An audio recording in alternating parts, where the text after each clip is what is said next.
is or you ain't. You do or you don't. You can or you can't. Or you will or you won't. Either way, baby, a good man, well, he's hard to find. Welcome to the One More for the Good Guys podcast, where good guys gather to shed light on the good life, the people, and the good things that make it that way. I'm Mike McGill with my co-host, Jamie Akins. Now, raise your glass, lend us your ear, and let's have one more for the good guys. You either is or you ain't. You do or you don't. You can or you can't. Or you will or you won't. Either way, baby, a good man. Well, he's hey, everybody, McGill Billy here. And I'm Jamie. Coming to you live from the Honky Tonk. Welcome back to One More for the Good Guys. Thanks so much for sticking around, coming back, telling all your buddies and friends and all those important people I know you've been looking for to just tell them all about One More for the Good Guys podcast. Real quick, special thanks for all the social media help. I know you guys hear us say it, you hear me say it every week, but it really does help if you like and subscribe and follow the channels or the social media pages and the YouTube page as well. It's a completely 100% free way to help the channel, and in the long run, it certainly will and does help the channel. That being said, what are you smoking today, buddy? I'm smoking the Nica Libre Aganorsa leaf. And those that are not familiar with this brand, Oliva owns this brand, don't they? Nica Libre. I think it's, I'm not sure if Oliva, I believe it's Aganorsa leaf. I was thinking that. But you may know something I don't. I probably don't. I will say this. Nica, Nica Libre is the basically in Spanish is the slang for Nicaragua, but it is. Yeah, you're right. This is the Aganorsa leaf. It's probably one of the largest tobacco growers. Yeah. Besides the Oliva. Yeah. And of course, Oliva's got one they call the Nica Libre too. That oh, they do. Okay. Yeah. Anyway, we've bought these before. I bought 2 boxes. It's a Bellicoso shape, and it's one of the best tapered Bellicosos that I've ever smoked. It just feels right. It's not, how some of them borderline on being a torpedo and too sharp. Yeah. Or whatever. But anyway, this is one that we like, and I smoke quite a bit. Crojo wrapper, Nicaraguan. The Nica, go ahead. I'm sorry, Jamie. Anyway, they're inexpensive, and it's got one of the best feeling wrappers too. I don't know, the aesthetics of this smoke's really good. It just feels good and smokes good. If you also, I've noticed it, if you get it in good light and you really look at the wrapper, it's very blotchy. It's almost like I don't know. It's just, it's not like really marble, but it's, I don't, maybe blotchy's not the sexiest word for it, but it's just unique. Yeah. It's very unique, like you say, with the aesthetics, but great value stick. We like the Toro and the Bellicoso shape.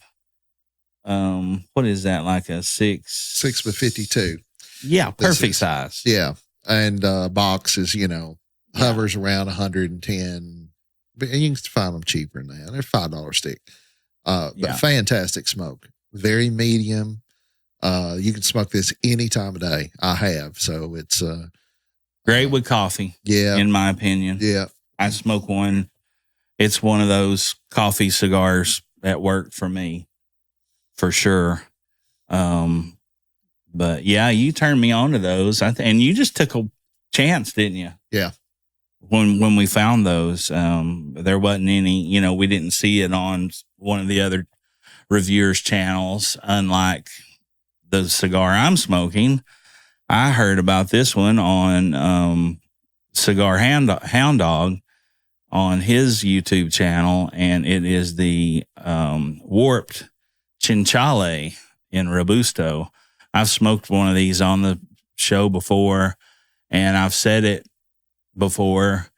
This is sugar and spice and all things nice, man. It's probably got one of the best first thirds I've ever. It's just honey and just enough spice, a little cinnamon, the graham cracker. Just really, really good. Dominican. I don't think it's a Dominican Puro. I didn't pull up all the particulars about it, but it only comes in the one size, and it's a 5x50. It's a Robusto, 45 minutes to an hour, even on that size, but very, very much worth the money if you're and box worthy for sure. Both of these. Yes. Yes. I mean, we've smoked enough of these. We don't have to revisit. No. It's a no-brainer at this point, but I'll tell you what too, this Nica Libre, their box, if this matters to you, their box is a nice box too. The cigar box. I've got it. Let me grab it. And it's not I've got just it over a here. cardboard piece of, it's reminiscent of kind of a higher end brand. It's like you get a Perdomo cigar, their boxes are banging, they're all wood and all this, and this one's wood as well. And so there you go. And the reason I mentioned that is I use one of these to put like keys and change and stuff in. It just held up well. It's very painted. It's a great box for $100 box, man. I can't remember. It's got a little latch, if I recall, on it. Yeah. Yeah, little latch. It's got the latch, and then it's got the same decal on the inside. Yeah. It's a great box. Good packaging. And some people don't. I mean, we got some hanging in the wall in here. That Cabañas box, same price point. It's cardboard. The Monte Cristo AJs are cardboard box. New World's cardboard box. So I appreciate a wooden box. Really. Gee. That's what you heard it here first. You heard it here, Pinocchio. Tell me lies. Holy cow. Yeah. So, what interesting date and time are we going back to this week, Giuseppe? Giuseppe. Oh, mercy. Yeah, very much box-worthy cigars. Very, very good. And I'll pull that up at some point and let you know. But I'm pretty sure this may be a Dominican Puro. I'm not. Well, probably not wrapper. I'm not sure. Well, I'll share it with you here in a little bit. I'll show you something too. We talk about the smoke output of like Drew Estate stuff. Like the Undercrown, how much smoke. And those are that way regardless of the condition. This box of these is sitting at the bottom of my bottom humidor, okay, which is going to be the most humid. The most humid because wet air is heavier, so it falls to the bottom. So you're going to get a higher reading at the bottom. And this one is a little oversaturated. And it's almost like burning wet wood a little bit. It's smoking, and that's the reason because these don't normally do that one. This one's a little too humid. Yeah, and what I would recommend if you smoke a lot is to take like I set my day up beforehand sometimes, and I've got a dry box, and I'll just take them out and put them in the dry box, and by the time I smoke them in the next 3 or 4 days, they're right. So even if they are a little, because regardless of what people tell you. Humidity is important, but if you try to keep it within 1%, it's a nightmare. Don't worry with that stuff. Well, worry with it. Be aware of it. Don't let it rule you because you're going to think, oh, my God, it changed 2 points. Oh, 2 degrees, 1 point, 1 degree. It's just going to happen. Yeah. And there's so much of that you can control. But if you're worrying about it and dealing with it and doing it all the time, then when the hell are you going to have time to smoke the damn That's things? right. Yeah. But you will do that. You'll obsess over it. Oh my God, it's at 67, which is about prime, really. 66, 67 is about, especially in this area. Anyway. I know mine are right for what I like if I can, the band will move on it. What's that? Oh, well, it's not a dry wooden box that you like. But no, if the label will, slide up and down on it, or if it's loose, it's not, like you were saying, yours is a little too humid. Yeah, that's a good way to check it. If you just got some kind of weird, and you like breathing heavy or something like that. Fucking weirdo. Massage your chinchilla. God damn it, Giuseppe. You can warp. You can put your chinchilla in one of them warp your head off holds. Oh, shit. All right. Enough of this. Have any, well, obviously we were not flattered and or fond of the outcome with the Georgia game. Also not super surprised either, really, but I just didn't think we played. They just played better than we did. I mean, that's just the way it is. And we got out coached. Yeah, and plain and simple. And they probably are just player for player better a little. I think they are. I think they do. I think we figured out we're certainly got more talent than we've ever had. And as far as depth would last go, 20 years for sure. But we still don't have the depth and the talent that Georgia's got. Yeah, but that'll change. That'll change. If, well, here's the deal: you got to get better, or you got to get better. You understand? At home, what I'm saying? You got to get better, right? And all aspects of the game and all the stuff you hear on the press conferences, the little things, the standardized things, but you also got to get better. And what I mean is, and I'm not saying staff needs to be dissected and this needs to happen, but for Josh Heupel to continue to have a career in this league and or at the University of Tennessee or even in the next level, he has got to go out and surround himself with the best coaching staffs and the most experienced. Listen, and Mike Bobo ain't that great. I mean, whatever. But guess what? Mike Bobo has 30 years of offensive experience. That's right. And the biggest takeaway I thought our guys played hard. Yeah. And I thought they played as they were instructed to play, but we made no adjustments.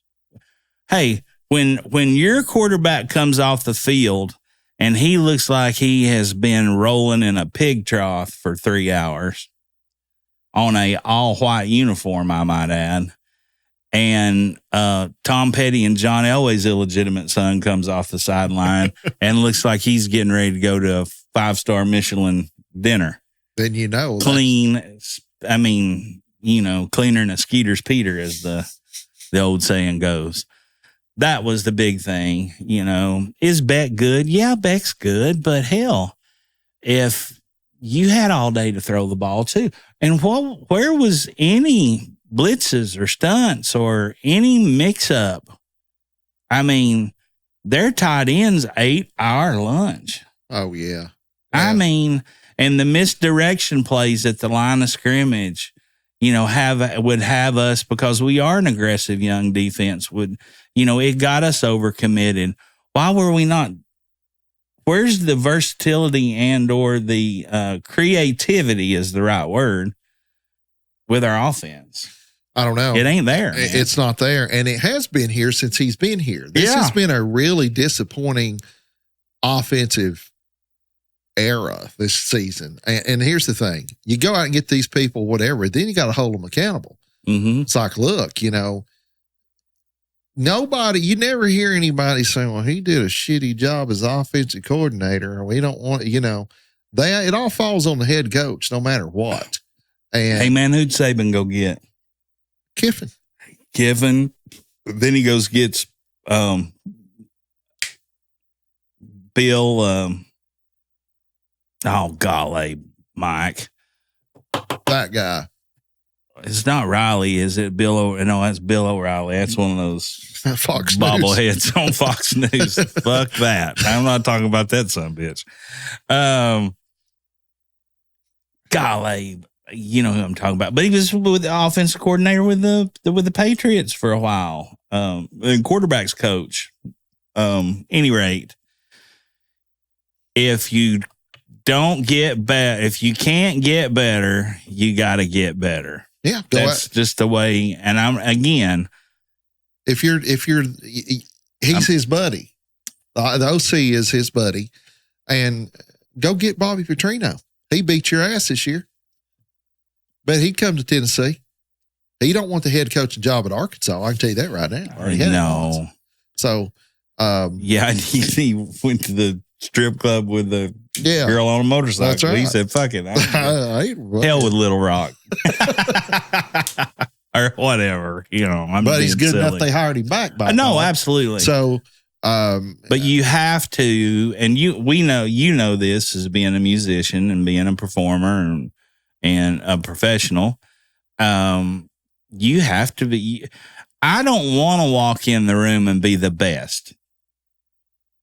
You know what I mean? You're not going to get better if you are. No, that's exactly right. When it comes to anything that comes to like team concept. Now, do I want to be a leader? Do I want to give my best? Absolutely. But man, I want, like in the band, I don't want to be the best guitar player in the band, because then like you say, you're never going to have the opportunity to want to push yourself to be better. Yeah. Yeah. And at the end of the day, this is all a business. And again, I'm not like ready to go play out in the street blindfolded or commit Harry Carey. I'm just saying, if you can't get better, then you have to get better. That's all. Yeah. And it has not been here.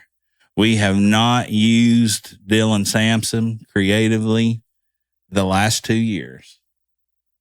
Even when Joe was quarterbacking, we, say what you want to about Joe, but he might be taking Drake May's job in New England. They say he's doing that good. Well, he better get some accuracy under that arm. That's all I can say. But regardless, where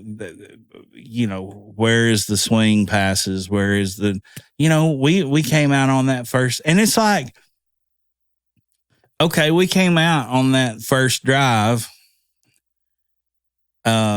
in the first half and marched down the field. There's boom here, boom there, run here, 8, 9, 6, 4, tight end, boom, over here, slot receiver.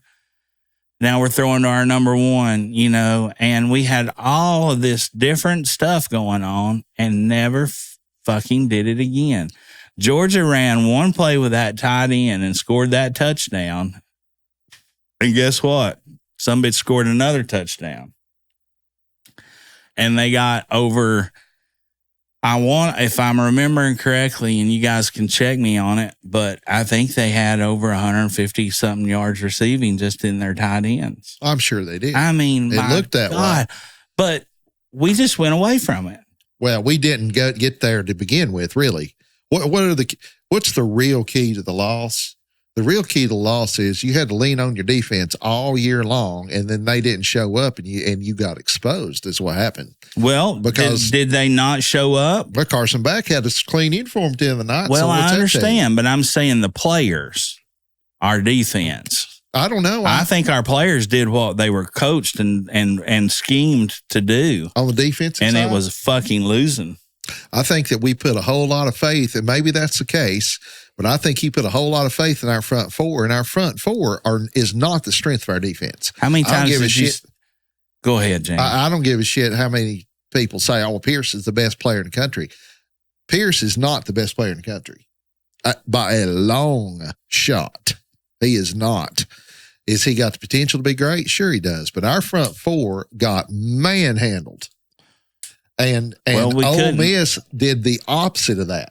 They sent the sink. They sent everybody. Yep. We showed up in a half prevent defense and never left it. You're right. And we should have stacked 7 in the box and said, listen, you're going to beat us by throwing the ball on your back. Absolutely. Well, it's what you've done all year. Yeah. Why change it now? Why change it now? That's what I don't. And that's what I'm saying. I think our players played their guts out. But they played as they were coached, directed, and taught. And it was not the right game plan. Well, on the offensive side of the ball, Georgia put on a clinic on how to utilize all their receivers. We need to go back and watch the tape to learn how to throw a screen pass and watch Georgia do it. Because they weren't trying to do it on the sideline and get 2 receivers to block 6 people. By the time it got over there, half the defense is over there with it. They let that rush come and then hit it. That's right. Watch the Patriots when Brady was there. Best screen pass team of all time. Yeah. And Georgia did that, and they threw the ball down the field across the middle. Well, and we don't do that. Well, we don't. You're right. I agree. But I'll tell you what we didn't do. We went in and it was still, it was tied up. Still an even ball game. Well, guess what Georgia did? They made adjustments. We made no adjustments. That's right. Just like Saban did last year in the Alabama game. Bingo, bango. Just like Belichick, and everybody hates him or what the fuck ever. Why? Because he wins? Right. Of course. Yeah. But, and I know the pro game's different than the college game, but you make an adjustment. You make adjustments the very next series of downs. You make adjustments certainly at the half. I mean, it's a fight, but you're still in the fight, right? At halftime and third quarter, and you're getting the ball back. And where, and it was almost, listen, man, if we can predict what's going to come on the snaps, then you think somebody that's got. You think Kirby Smart's going to predict it? You know what I'm saying? Or anybody. The guys that are paid millions of dollars to make those decisions. We're sitting here in a honky tonk before the game even starts calling out the points to it. And Kirby Smart's did exactly what he needed to do. Listen, it was as bad a game plan and no adjustments were made to it as the Missouri game last year. Sure enough, I'm telling you. That's a good comparison. Same fucking game. Yep. Same game. The good news is, you said this earlier, the only good news is of it, and I don't give a shit about the playoff. Forget that. We're trying to build a program back from the fucking ashes. No kidding. Okay, from Mount Vesuvia. But how's it feel, though, everybody out there, to be able to go to Georgia and think you can win? Oh, absolutely. How long has that been?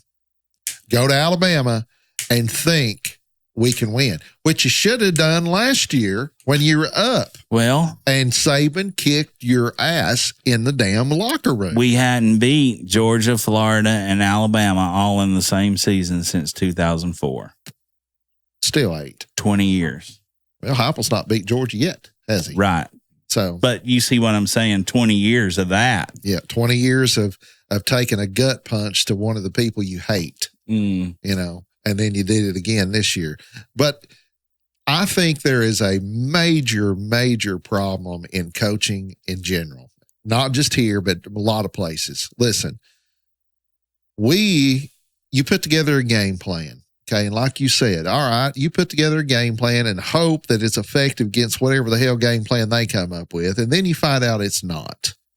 All right. Well, you've trained your boys at least for that last week. Do this, do this, do this, do this. All right. And part of that mentality was probably, okay, we're in it still. You know, you were in it at halftime, right? It was tied, right? When it tied. Yeah, 17-17. 17-17. Okay. So it's a new game in the second half. And boy, was it. You come back out, and that was the mentality. Okay, we got this far on that game plan. We're starting from scratch because it's 0-0 now, effectively. Let's stick with it. Well, but by the third quarter, middle of it, you knew, hey, they've made some adjustments. And I just don't think there's enough one-on-one correction to the players as it's happening.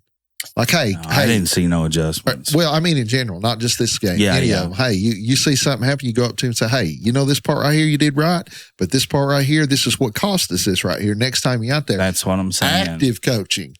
And then you go in, you're like, hey, guys, we made it through this.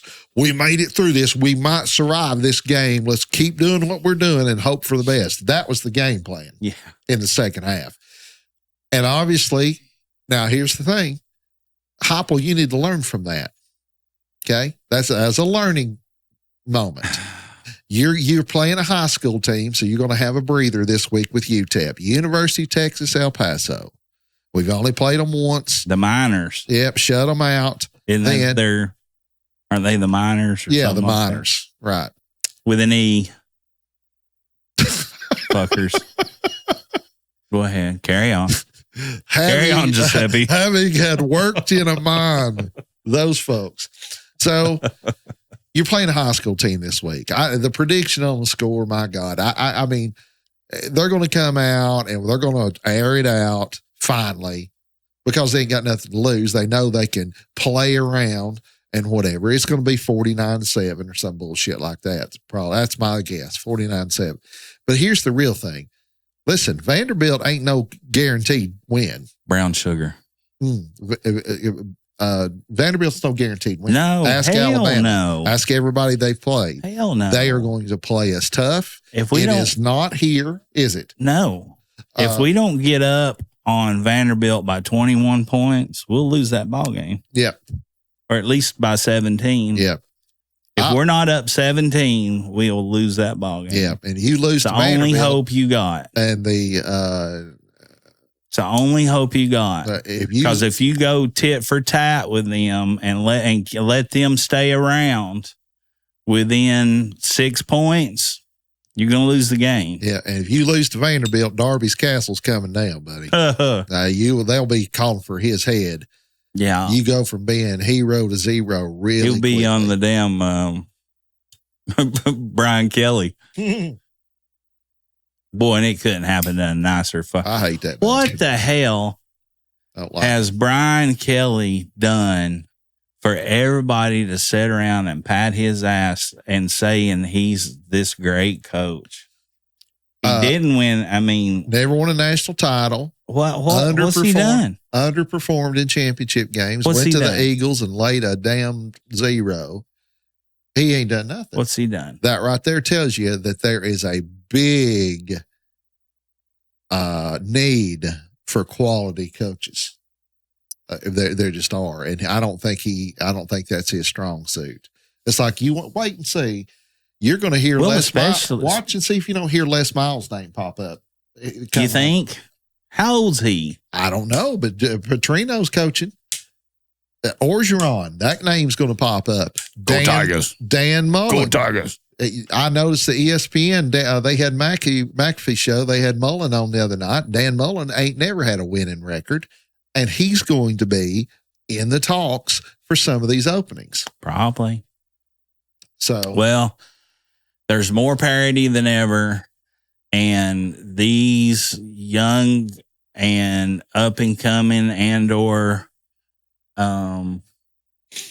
football lifers that's been around and coached, has been a position coach of every kind, that's getting the opportunities to come in at what would once be considered a 3-star university. All the 3-star universities out there are now 4-star universities. Yeah. With the parity, with the portal and NIL. Or at least have the potential. Well, look at fucking Indiana. They went out and got 32 players. They went out and bought themselves a football team and got them 10 wins in the first in the history of the school. You know what? They might have 11. They might. Who knows? I'm hoping Did we expect any different though? I didn't. I mean, I called it. Yeah. Whoever's got the deepest pockets.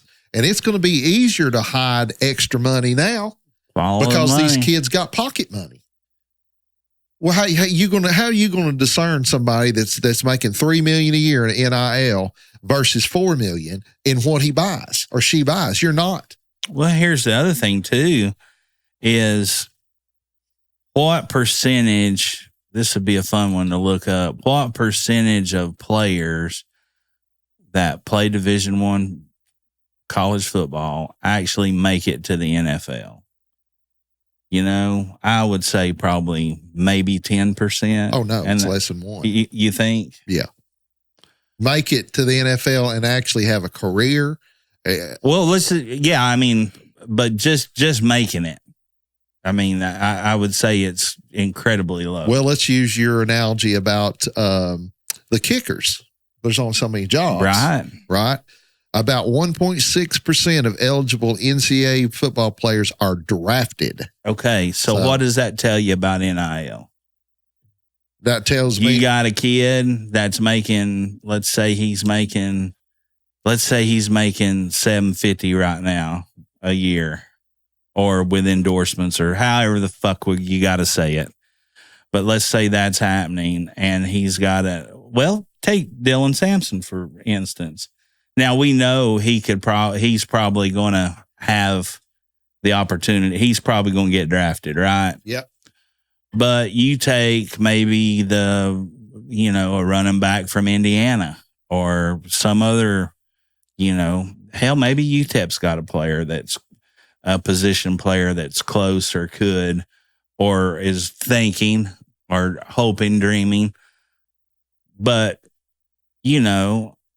that kid comes back and can make more money in his senior year to help set him up financially in life with his degree, and probably he got money in his pocket. When it comes down to it, okay, go do what you can, but make your money while you can. Absolutely. While this is the wild, wild west. So just that alone gets you an extra year of an experienced player coming back. And like I say, there ain't no 3 stars no more. It's 4 stars. Oh, yeah. You know what I'm saying? Just looking at the NIL money, okay, the top NIL earner in college sports right now is Shedeur Sanders in Colorado. Livy Dunn is second. Travis Hunter at Colorado. So between those two, they're knocking down around $10 million between them. Arch Manning is number 5, and he's not even the starter. I would like to know if there's going to be a breakdown, like the school has to disclose, okay, these guys are making this much or whatever, because I'd like to see. Well, what's that year's kid making? It was down there at the bottom. 2.1. But his last name's not Manning. No, I understand that, but that's the perfect point right here is what I'm saying. That guy, he's not going to be an NFL quarterback. They're claiming he's going to go in the first round. Well, he might, but he's going to suck a bag of dicks. Yeah. he's not going to make it. He hasn't showed me anything. I mean, and again, I'm not a scout. I don't know. I just don't see it. My point is this. If the kids are smart and the university's smart, they'll keep these 4th and 5th and possibly 6-year seniors or these redshirt people. They'll keep them around as long as they can for that experience in the locker room, in practices, and on the field. And if the kid's smart, they'll make that money. And now they got an opportunity besides their education. They truly have the opportunity now to have them set up for their first big swing of their adult life in the #adult world, right? Well, absolutely. Especially if you're one of the top earners. Yeah. Hell, that guy's making more money in a year as a kid than most people ever see in their life. Absolutely. $4 million. My God, that's $100,000 a year for 40 years. Yeah. So anyway, but we've been all over the place, but back to the game. UTEP's getting a dog shit beat out of them. That's what's going to happen. So, I mean, it's going to be, this is one of those let's take a break games, and hopefully we can beat Vanderbilt.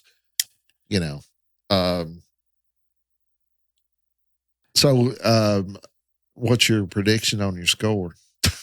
I ain't got much to say about them, really, other than they're going to get the piss beat out of them.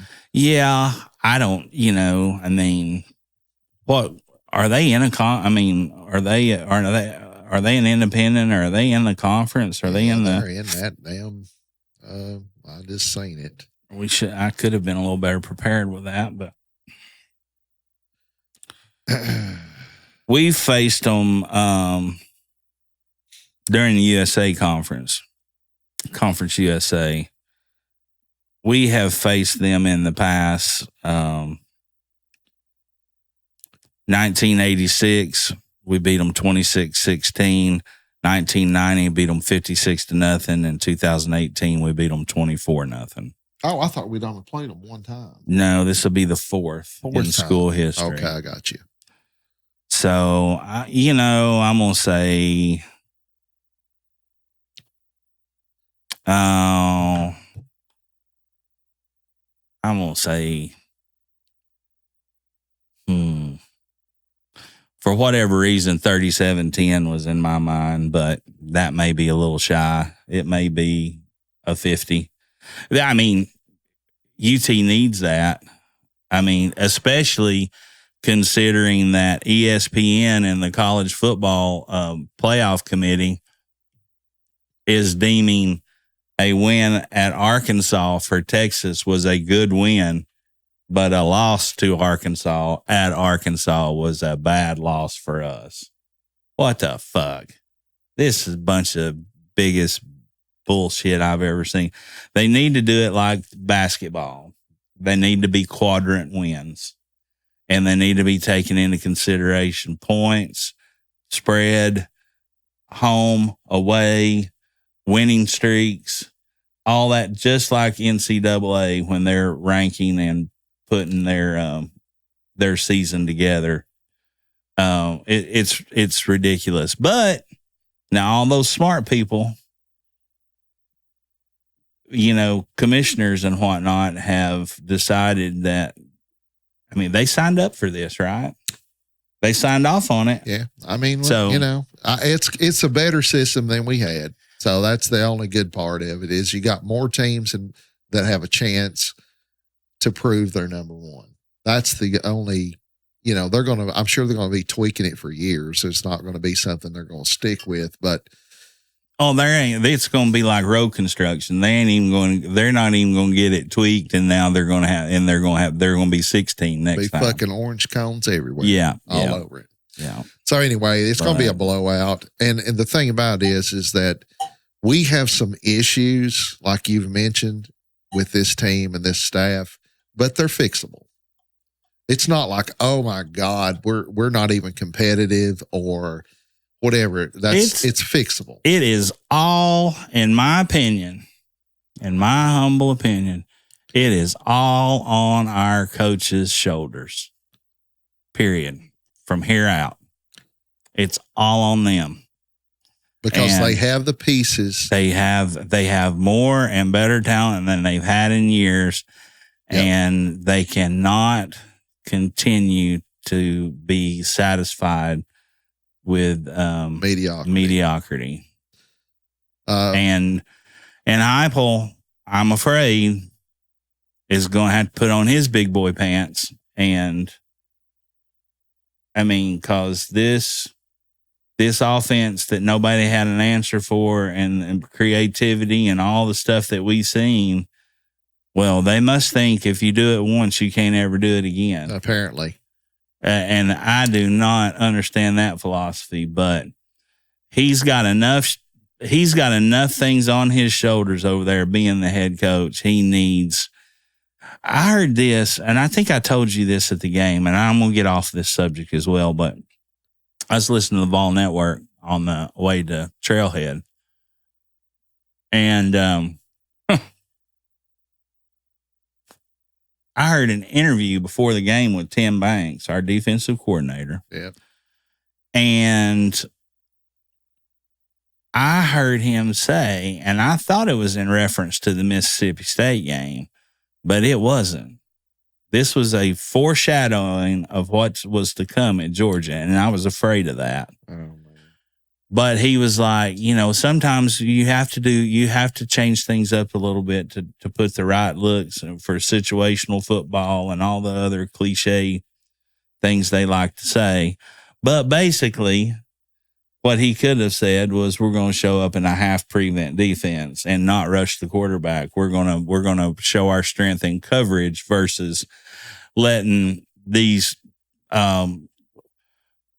fucking killers go after, these 300-pounders go after that quarterback like they were going after a Chinese buffet. That's what they should have done. It should have been a jailbreak. Yep. Should have put a stack of flat jacks back there and said, go get them, boys. And you get extra syrup. Extra syrup. And I don't understand that. It's like, okay, well, certainly. But I had that thought. I was like, oh, my God, this is a force. This is not a good omen. I can't believe I heard that. Yeah, and whoever made that call, whether it was him, Banks, or Heupel, or whoever, listen, stop playing Madden, and stop trying to out-scheme everybody. Yes. When what you're trying to do is get them to execute, your players to execute correctly what they're doing. Get back to the fundamentals of it, and then let that talent take over after the fundamentals are there, because put them in fair positions to win. That's right. Nico is not accurate enough right now to be consistent throwing super hard throws. He's just not. He's too young. He's got to work on his footwork some. He's got to work on his release. And sometimes he looks like damn Tom Brady or Peyton Manning. Then sometimes he looks like Jamarcus Russell. Okay. Mm. So that sometimes shit ain't going to cut it. You got a running back that's a workhorse. Your offensive line is better at run blocking than they are at pass blocking. Anybody can see that shit. Yeah. And they're much better at north-south movement than they are lateral movement.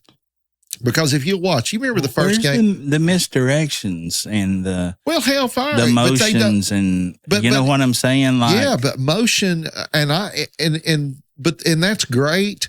But look, I'm with you. Got your I'm horses just saying, here, but there's creativity even in that ground game as much as there is with the pass game. Well, too. They fixed some of that. They started giving him some momentum and pitching the ball and handing it off to him instead of just like, oh, here, you take it. No, you take it.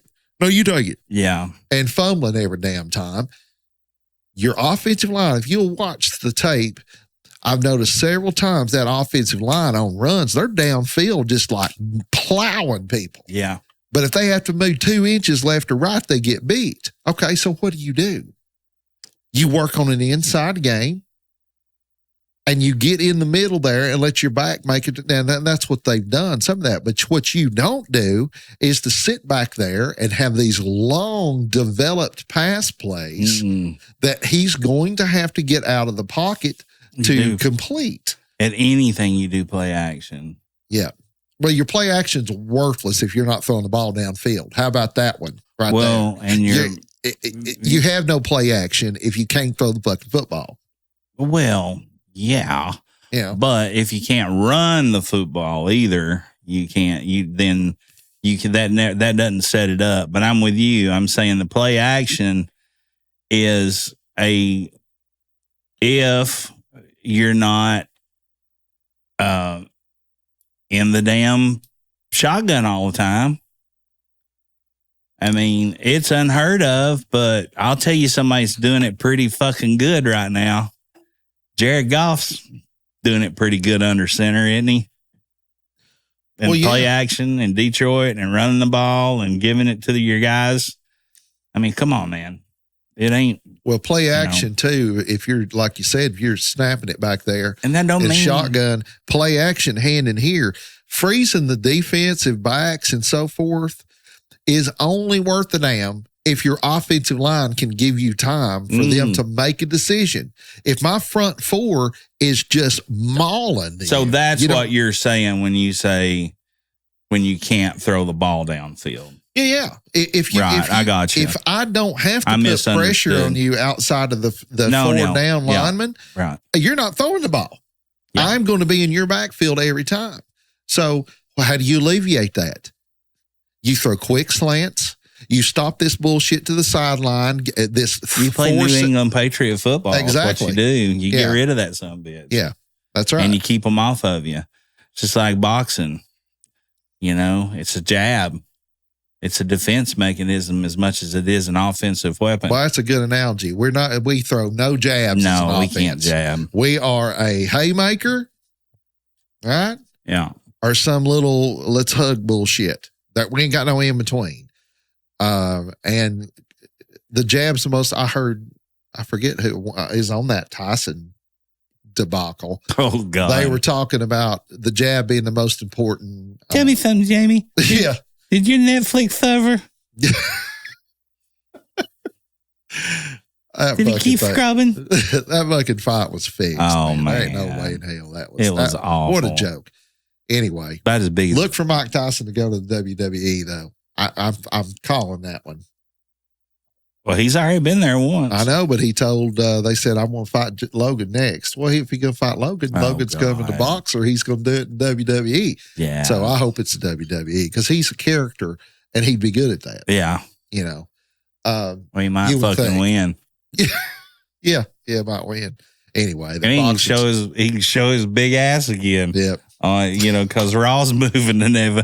What the fuck was that? I mean, if you're a camera guy, and you've got locker room access. I mean, and the champ is walking around, with his jock on and his ass hanging out. It's like, really? At any time, why would you be shooting that? Yeah, why don't you just do pan away from that instead of doing this? Well, at any time, why would you be shooting it? I mean, I don't even think that would be. You would even use that in B-roll, right? I mean, like, holy live cow. TV. That's no rating too, because you can do whatever you want. Best fight of the night was the girls, and they screwed that decision up. They suspended her. The Puerto Rican kid. I mean, or no, she's not a kid, but the Puerto Rican boxer was won. She should have won it. Well, they suspended that other girl after the fight. I read that. I don't know why. But still, she still didn't get the win. No, she didn't. Right. Yeah. So that's the thing. I mean, okay, she's suspended, but she's still the champ. And I only thought like one of them was really intentional. But now when that cut really opened up, it was from a punch. It wasn't from another headbutt that really opened it, because when she girl threw that punch, and you could see the meat just flew open like she was butterflying a pork chop. The whole night it was blurry except for the two shots, the ass shot and the Q-tip in the cut shot. Oh yeah, perfect. Wow. 4K, buddy. Come on, Netflix, really? Well, hey, What are they going to do when they're going to supposedly going to be showing 2 NFL games on Christmas? Netflix? Yeah. Better fix your servers. And in January, Raw is going to Netflix. Better get your servers. Hey, man. Oh yeah. Well, that's big fucking money. We were watching it, and I with a group. They better get their shit together. I said, this could. I don't know what the numbers were. Did anybody see the numbers on how many people watched that? I bet it was a shit ton. I don't know. I know there was something like 40-something million of. I think Tyson made 20-something million, and Logan Paul or whoever 40. The fuck made 40. The other, but I don't know what the viewership was. But then again, that is also 108 million live viewers. There you go. Is that most streamed sports event ever? That's why your servers. They didn't. I mean, how could you not expect it though? I mean, hellfire. Everybody wanted to see Tyson, old Tyson. They wanted to see the old Tyson wipe the floor. If Billy Bean could figure out analytics for the Oakland A's, Netflix ain't got an analytic team to prognosticate and or calculate the fact that, we might need some more servers here. We might need the big generator. Yep. Like, come on, man. Come on. What a it was disappointing. It was. I mean, even if it was, obviously I was glad not to see Mike get embarrassed any more than what he did by being there. Right. Than getting knocked out or whatever. Oh, you know what I mean? I didn't think any of that was going to, obviously Jake Paul's not a boxer. No, so, he's, Dan Patrick made a good point about that. He said, Jake Paul wants to be the bad guy, but wants you to pay to see him be the bad guy. And I was like, that's spot on. That is exactly spot on. Yeah. But any rate. Listen, in social media, you created that dude. I'm talking about, you talking about. Absolutely. Wouldn't have got nothing. I understand that his stuff was always funny and popular and whatever. Listen, if boxing wasn't an absolute travesty before that match, it certainly is now. Do you take boxing seriously? I don't. It didn't even look. The best fight of the whole week was where? John Jones? Did you see that? Oh, he beat. Oh yeah.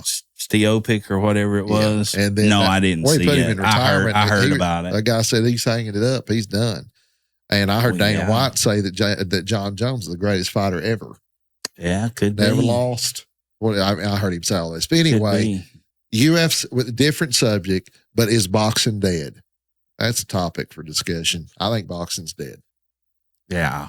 Well, you can't continually Charlie Brown the people and expect everybody to keep showing up for the kickoff. You know what I'm saying? Boxing can't continually be in Lucy and yanking the football away from Charlie Brown all the time. It reminded me. To me, it's what they've done for years and years and years. It reminded me of Rocky IV. Yeah. The first of it, when Apollo's fighting the Russian. Yeah. And they're making this big show out of it. And here comes Jake Paul. And I was thinking, damn, I hope hated that. Tyson knocks him colder to wedge. I don't want him to kill him. He just looks stupid. And it was just his stupid face, his stupid trunk, hair, his stupid boots, his stupid girlfriend, stupid, just truck. Fucking stupid brother, stupid truck. It was just stupid. Have I made myself clear? It's like that scene in Big Lebowski. I don't like your jerk off face. I don't like your jerk off clothes. I don't like your jerk off attitude. And I don't like you, jerk off. Stay out of Malibu, Lebowski. Bam! That's what I wanted to see. Oh, Lordy. And then they had, bless his heart, Roy Jones Jr. doing some of the commentary. And great fighter and all, but that's not your strong suit, man. That's, and I'm just being And nice. who was fucking Joey the Joke Man fucking Bonadingo or what the fuck ever? The guy that was in it. I hit him so hard. Yeah. It's like, oh my God. I mean, Netflix, where y'all sitting around thinking, who can we get? Let's get Rosie Perez. Yeah. She'll be great. Oh my God. Oh God. Anyway. And the guy, I could have lived with Rosie and Jones, the guy on the left. Oh my God, that guy. They got him straight out of cold as a mother-in-law's love, and just all these stupid puns and cliches, and it's like, dude. I was waiting for Vince McMahon to walk out or something and be this is a WWE show. We're just a joke, something is awful, man. Well, what about when they were interviewing, they had their panel up there and that stupid hat fucking Cedric the Entertainer had on. Are you kidding me?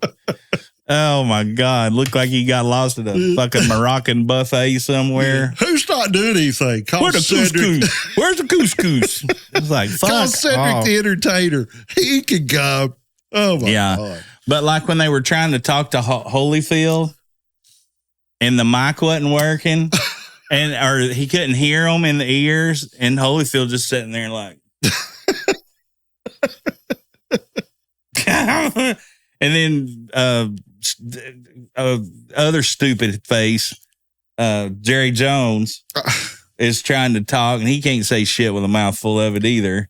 And then they just was like, nah, okay, we're going to, and his stuff was, oh, man. First win of Jerry Jones for him in a long time, though, because he got paid a shit ton of money to host that. Yeah. Well, I think the gate was like 70-something thousand people. Yeah. Yeah. So anyway, I wonder about that too. Like at these big WrestleManias and these events like that, is like, why would you want to be there and be that guy that's sitting in section double B or double X or whatever? Wouldn't you rather be on your couch watching it on your 65-inch Roku Smart TV with a pause button, with a cold beer that didn't cost $16 in one hand, a cigar in an ashtray, and your balls in the other, and not have to fucking deal with any of that horse shit? Instead of looking like, you know what I'm saying? Or instead of looking at, you're looking at ants. Or you're watching the big Jumbotron. Okay, Jerry's got a bigger TV. Who gives a shit? Yeah, exactly. Oh, my God. I would rather, as you say, I'd rather be in hell with my back broke. I mean, for eternity. None of that makes any sense for an event like that. I mean, I could see it for a sporting event because there's movement. It's taking up a lot of space. But you're talking about a ring that's... It looks like a postage stamp by the time you're in XYZ double, I mean, golly, I don't know. But anyway, hey, we're old and we don't give a damn. Tennessee's going to roll this week. That's it. That's that. We could go on and on about this. Maybe we will on the next one. Maybe we'll have somebody who wants to talk about it with us. Yeah, maybe. Before we close, I was watching Dalton Connect highlights. Oh, yeah. And we were talking about that. I haven't watched an NBA game in 30 years, nearly like 25 years, maybe at all. I mean, I just not interested. That wasn't the playoffs or just at all? Period. Oh, wow. I just don't watch it. It's just not the style of play I don't like. Yeah. Now, but college basketball, I love it and whatever. But you know what? I've been starting to watch a little, because some of the older style plays starting to come in. It's not three-pointer. You got some, we can do a show on this, but you got some big guys that are dominant now. Yeah. Back to that. You got our guy that was over here that's just wearing it out. So a little bit of interest. I guess it's like kind of the Caitlin Clark effect on women's ball. Yeah. Lady Vol's still winning. The men they're not when this airs, but we're taping it. They'll be, I think they're playing tonight, right? No, it's tomorrow. Is it tomorrow? Yeah. I knew it was sometime soon, but they're undefeated, right? They'll be in the Bahamas or in it some kind of big tournament. Yeah. Both men and the women are undefeaed, correct? But we are also in the men's program. We're playing. I'm on the wrong. We're playing a little different ball, a little big ball. Yeah. With some inside out play versus all 3-pointer play. Yeah. I think it will come back in style because people are going to understand after you get a stop, you want to do what? Put one in the bucket. Yeah. Period. If it's 3, if it's 2, if it's fucking 1. Yeah. You don't win unless you put it in the bucket more times than the other guy. That's right. And yeah, you were right. I was wrong. They are playing Virginia tonight. So when this airs, the Virginia game will be over, but it's at 9:30. So, yeah. But it is in Bahamas, like you said. And then we're going to have invitational tournament. Yeah. We're going to have a pretty, what's our next one? Illinois. We got to go to Illinois, I think, and face them.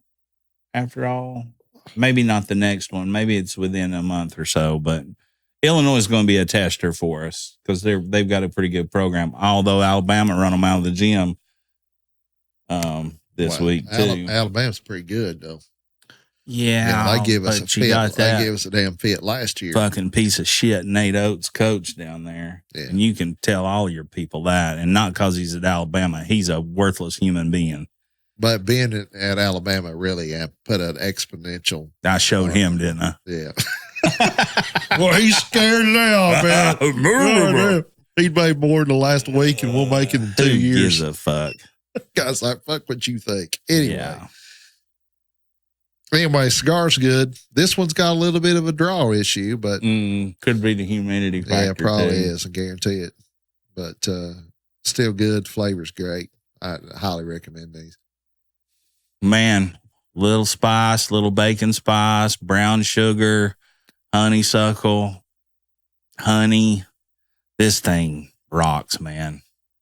And that's a good one to give anybody, even a new person. And so's this. And it carries enough strength that it's not. I mean, it's not going to put them down, but it's not a mild smoke either. It still has body to it, and character to it. But yeah, I would totally. And you look in the right spots, including. You can find these for, they're economical. Yeah. Yeah. And Burns, great. I've run my mouth a bunch and it ain't went out. I had it there at the very first, but yeah, complete box worthy sticks. Well, we'd be remiss not to plug the December 22nd at the Bijou Theater at 7 p.m. The 12th annual Mike McGill Christmas Spectacular. It is a benefit where all proceeds will be benefiting Second Harvest Food Bank Food for Kids program. It will be we got a really good lineup. I'm excited about this year. I love the tune selections. There's going to be the familiar things about it that the people like from year to year, but there's a really good ebb and flow of tune selections this year, I think. And again, your $20 ticket, you can buy your tickets at knoxbijou.org. Your $20 ticket will produce 60 meals. Think about that, man. Yeah. Golly. Well, $100 feeds a kid for a year. So if you bring your family of 5, let's say, at $20 a piece, You personally have made sure one kid in East Tennessee doesn't go hungry this year. I mean, that's amazing. For $100. Yeah. For what you're going to spend for 4 at any restaurant, period. Now, not to, go eat. Nothing against restaurants, but I'm saying it's such a low amount considering. In fact, probably ought to go up on the ticket price, really, because it's a good show and you can't do nothing for $20 now. No, but $20, especially get a quality, yeah, professionally. I mean, the sound is impeccable, the lights are impeccable, the bijou, just the presence of the place, piano players, the atmosphere. Giuseppe. Giuseppe. He likes the dry wooden boxes. Geppetto, what did I think? Geppetto, yeah, that was right. Giuseppe. What's the difference? Perez, Pasquale, whatever. Oh, man. But at any rate, you can really do a lot of good and you're going to get quality entertainment. It's not some fly-by-night thing. You're going to hear some of the best musicians you've heard that you didn't know were in this city. You're going to hear some of the best singing that you didn't know was in this city. And you're going to be doing a world of good for some unfortunate soul out there that asks for a lot of things for Christmas other than going hungry. So, and I think every time you say about the meals that you can get for those kids for $20, I think, damn, Second Harvest Food Bank ought to be grocery shopping for all of us. Yeah. At that price. They'll need a bigger warehouse. Shit, you can't feed me for 3 hours at $100. I get on a roll. What is that? 12, 14 bucks. Roly-poly, daddy's little fatty eats his ham and eggs every day. Yeah, man. No, it's amazing going out there to going out there to their facilities. Is if you haven't ever done it, we might try to go out there one day and shoot a little video or something. The bijou? No, like to the warehouse out at Second Harvest. Oh yeah, like that'd be good. That'd be kind of a good idea. Little field trip. But they've got I believe it's either 12 or 15,000 square foot warehouse. It's a lot of cans. Big, huge. Walk in, refrigerated department and freezer department and all that stuff. And we gotta do that. We ought to go do that and interview some of the employees. Yeah, it'd be good. I mean, I would think that that'd be a good place to work, man. Yeah. What are you doing? Feeding a bunch of kids. Yeah. And if you go to their website, Second Harvest Food Bank, East Tennessee, there's all kinds of opportunities for you for volunteer work and different things, to go out and be on the assembly line one day when they're putting all this stuff together. I always think that if we could ever get enough people out of our crew and team, that would be something well worthwhile of doing one day, just to see, because I mean, you can take my word for it. But when you see it firsthand and you see the operation and see the way things are happening, it's even more impressive and, means that much more, to you personally. Then you feel as if you're personally vested, sure, in what's going on there. But again, December 22nd, 7 to 9 p.m. at the Bijou Theater in downtown Knoxville, Tennessee, the 12th annual Mike McGill Christmas Spectacular, with proceeds benefiting Second Harvest Food Bank Food for Kids program. Yeah. Go get your tickets. If you got a music lover in the family, buy them a set of tickets for Christmas. It's an early Christmas present.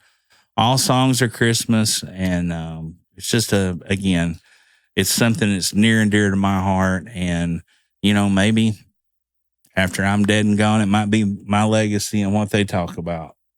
About, well, this guy did this while he was here.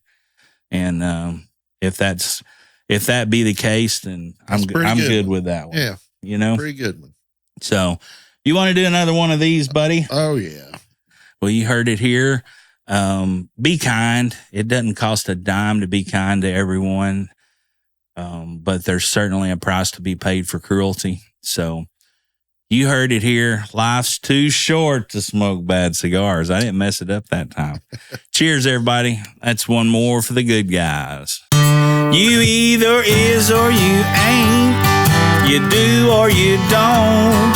You can or you can't. Or you will or you won't. Either way, baby, a good man, well, he's hard to find.